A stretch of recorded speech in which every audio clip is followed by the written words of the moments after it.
Camp करता ज्या ज्या शिक्षकांनी श्रम घेतलं, आमचे इंगळे सर आहेत, त्यानंतर आमचे प्राचार्य मुले साहेब, खरोखर खऱ्या अर्थानं भाग्याची गोष्ट असतात जीवनात. जर शिक्षक चांगले भेटले, माणूस जीवनात यशस्वी झाला. आमचे इंगळे सरांनी खरोखर आम्ही मगांपासून पाहून राहिलो त्याची धावपळ काय आहे.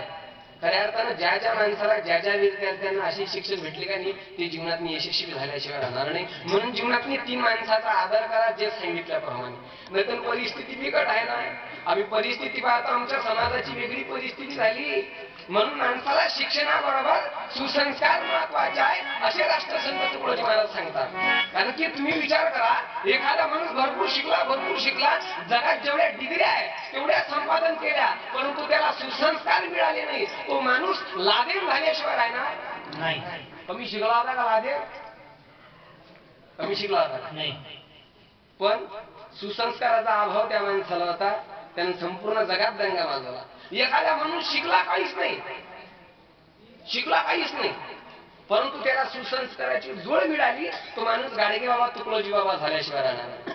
एखादा माणूस भरपूर शिकला, त्याचबरोबर त्याला सुसंस्कार मिळाले, तो माणूस डॉक्टर बाबासाहेब आंबेडकर, पंजाबराव देशमुख झाल्याशिवाय राहणार नाही. म्हणून जीवनात शिक्षण शिकत असताना शिक्षणाबरोबर सुसंस्कार महत्वाचे आहे. कारण महाराज ग्रामगीतेत सांगतात, आधी पाहिजे सुसंस्कार, मग पुढे जाण्याचा निर्धार. आणि हे सुसंस्कार देण्याचं काम आता माता पित्याच्या हाती आलेलं आहे. नाहीतर विचित्र परिस्थिती आहे. आता महिला मंडळ महाराज म्हणतात, जिच्या हाती पाळण्याची दोरी तीच जगाला उधारी, ऐशी वर्णाली मातेची दोरी शेकडो गुरुनी, नारी को बुरा न कहो, नारी रतन की खान है, जिस नारी से पैदा हुए रामकृष्ण हनुमान है. म्हणून जीवनात आई वडिलांचे संस्कार बालमनावर पडले पाहिजेत. हे लहान लहान पोरं, हे भाऊ तू कोणाला उभा राहा 5 मिनिटं. काय तुझं नाव? मनीष. पुढे माईक हातात घे. हॅलो म्हण. हॅलो. त्यांना जयगुरु कर. जयगुरु. अरे बाप, जडी सारे येतो. नाव काय म्हटलं? मनीष. आडनाव? लांबाडे. लांबाडे. मनीष लांबाडे. बरं तू सांग मला, चालता बोलता कार्यक्रम पाहिला का तू? हो की नाही? कोण पाहिला का? पाहिला का रे? ते काय त्याच्यामुळे आपण जर उभं राहिलं तर आपला सत्या ना. पण हे उभं राहिले, याला सोडतो का मी? याला चक्क्यात निघतो. थांब, तुझं नाव काय? बरं तुम्ही सांगा, मी उभं करणार नाही कोणाला. चालता बोलताचा कार्यक्रम पाहिला का? हो ना. मी चालता बोलताच्या कार्यक्रमामध्ये किती प्रश्न विचारले जातात? 3 प्रश्नाची जर उत्तर बरोबर दिले तर काय दिले जाते? कायच आणि येई ना आपत मावारात. तुम्ही सांगा बरं, आपण याला 3 प्रश्न विचारू, 3 प्रश्नाची जर उत्तर बरोबर दिली तर आपण चांदीचं नाणं याला देऊ शकणार, कारण आपलं असतं दारिद्र्य रेषेखाली काम आहे. कुठे आली एपीएल बीपीएल मध्ये पाठवता. बरं घे पहिला प्रश्न. माईक हातात घेतो बरं, करंट लागत नाही त्याचा. तू जो पॅन्ट घातला त्या पॅन्टला काय म्हणतात?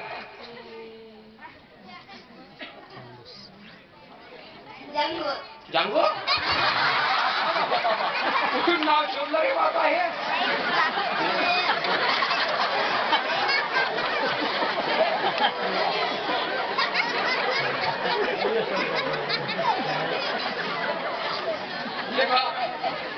जांगो नावाचा पॅन्ट बघितले माझ्या. जांगो बोंगो बोंगोच केलं काय तर भेटायचं ना. काय? बरोबर आहे. मजा केली, मी गमत केली. काय पॅन्टचं नाव काय? सांग. आता जे सांगितलं तेच बरोबर आहे. सांग काय? काय सांग, घाबरू नको. बोल.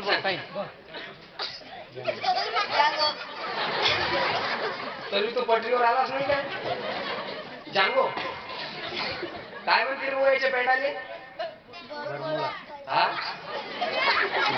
अरे हे तर बरोबर म्हणतो. तुला का पाकिस्तानची डिग्री आहे का? बरं जाऊ द्या. बरं दुसरा प्रश्न तुझ्यासाठी असा आहे. दुसरा प्रश्न हे पाय, इकडून पूर्व, इकडून पश्चिम, इकडून जर उत्तर असेल तर मागून कोणती दिशा असेल? पूर्व. असं समज दिशा कोणती राहील ते लक्षात घे. पूर्व पश्चिम उत्तर आणि दक्षिण. बरोबर. म्हणजे जरी दक्षिण असली तरी आपण समजून घेऊ पूर्व पश्चिम उत्तर आणि दक्षिण. वाज वाटाळ्या पहिल्या प्रश्न उत्तर बरोबर. म्हणजे जे जागा सुटली, जे जागा मी ज्या जागेचं नाव नाही घेतलं त्या जागेचं उत्तर. बरं ठीक आहे, बरोबर उत्तर दिले या पोरानं. नाहीतर कोण्या कोण्या गावले फजिती होतात. पोटी पहिली गोष्ट उभेच तर राहत नाही. पण या गावातलं हे काय त्याच ना मनीष भाऊ उभे राहिले हेच तर भाग्याची गोष्ट आहे. नाही एका पोराला प्रश्न केला, मी म्हटलं इकडून पूर्व इकडून पश्चिम इकडून उत्तर तर मागून कोणती दिशा असेल ते दोघं मागूनच पाडायचं. मी म्हटलं का दाल मी तुझ काला आहे काहीतरी आले झटकलो. पुन्हा प्रश्न केला इकडून पूर्व इकडून पश्चिम इकडून जर उत्तर दिशा असेल तर मागून कोणती दिशा असेल तेव्हा तो मागं पाडायचं. म्हटलं झालं काय.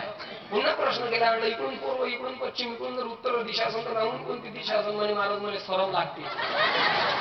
तुला का दिशा सांगायची सरम लागते रा. पुन्हा विचारलं पूर्व पश्चिम उत्तर मागून कोणती दिशा असेल. ते म्हणे साहेब म्हणे दादा म्हणे महाराज म्हणे माया मागून पॅन्ट फाटला आहे. विचित्र परिस्थिती आहे. म्हणून ते नन्ना मुन्ना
सांग छत्रपती शिवाजी महाराजांची जन्मतारीख.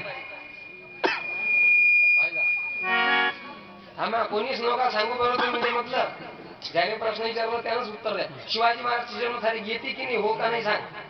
नाही हे आता हे ओळख जो पुस्तक देतो तुला तुकडोजी महाराजचं ओळख.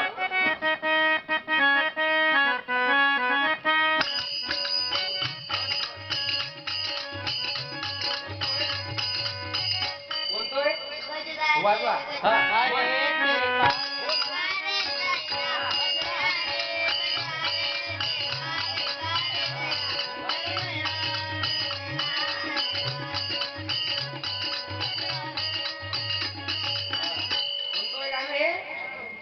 कोणतोय कोणतोय ना सांग ना. प्रश्नाचं उत्तर होय ना हे. दुसऱ्या प्रश्नाचं उत्तर होय सांग. काय म्हणतो तू म्हण ना. गजरा रे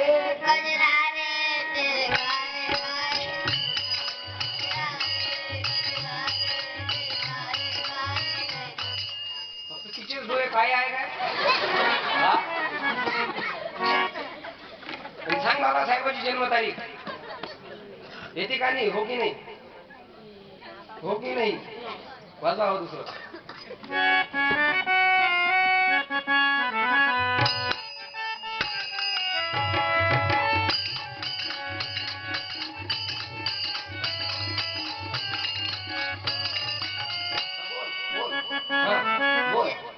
बोल बोल बोल.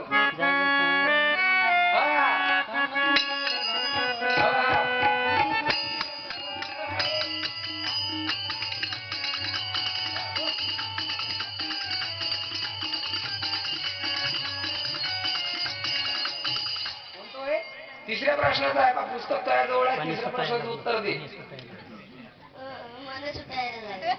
अबे मन सुटायला लागलं नाही पाणी सुटायला लागलं. उद्या कॉफी बाजार दिसते आम्हाला. अरे बरं जाऊ द्या. याने किती प्रश्नाची उत्तर दिली. तू याच्याच पार्टीची होय वाटते. ती तिन्ही प्रश्नाची उत्तर दिली. कोण सांग किती प्रश्नाची उत्तर दिली तू.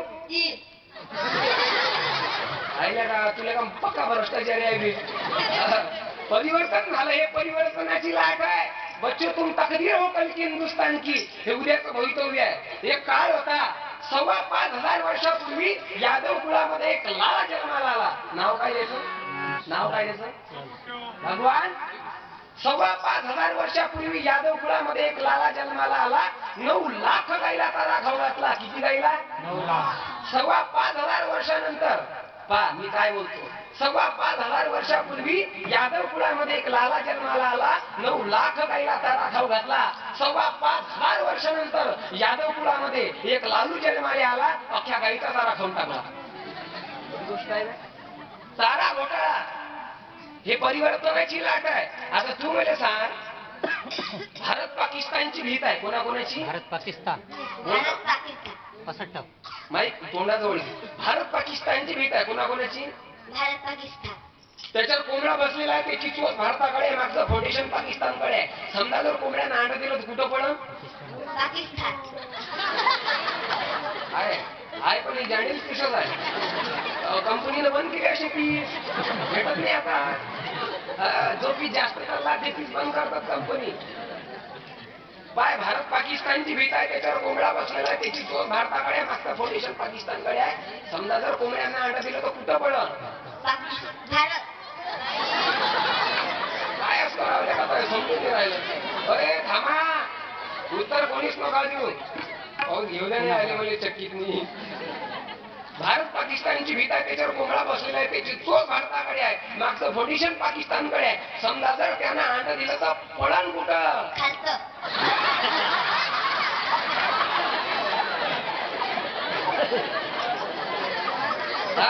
लाला दिलं नव्हतं, लावला खाली. अरे भीतून खालीपर्यंत मग ते फुटून जाईल ना. बरं पुन्हा आता आखरी आहे बरं. पाय भारत पाकिस्तानची भीत, त्याच्यावर कोंबडा बसलेला, त्याची चोच भारताकडे, मागचं फाउंडेशन पाकिस्तानकडे आहे. समजा जर त्यानं अंड दिलं तर पळण कुठं? आता पाय म्हणा उत्तर दे. बोल.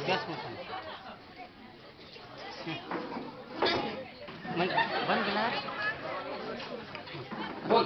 कुठंच नाही. मग पहिले पण पाकिस्तानात पाडलं का? नंतर भारतात पाडलं. गावात 2-4 कोंबडी असेल तर माझ्या जोड देतो. का रे कोंबडा अंडा देते का रे? यानं कुठे कुठे पाडलं? पहिले कुठे पाडले यानं? डबल. मग का रे बाबू कोंबडं तर अंडा देत नाही म्हणतो. हे नवीन शोध लावला काय ना? बस खाली माहिती आता द्यायच्या. एकदा वाजवाया पोरासाठी टाळ्या नाही देणार. मग इथून तर आपल्याला समजते का आपल्या गावात भवितव्य कसं आहे लक्षात घ्या. हे जे तरुण पोरं बसले आहेत त्यांनी वाईट नका वाटेल चिंचपूर आले. हे जे या गावातले तरुण पोरं बसले आहेत त्यांनी, याच तरुणांमध्ये छत्रपती शिवाजी महाराज बसलेला आहे. याच तरुणांमध्ये बाबासाहेब आंबेडकर बसलेले आहेत. याच तरुणांमध्ये पंजाबराव देशमुख बसलेले आहेत. याच तरुणांमध्ये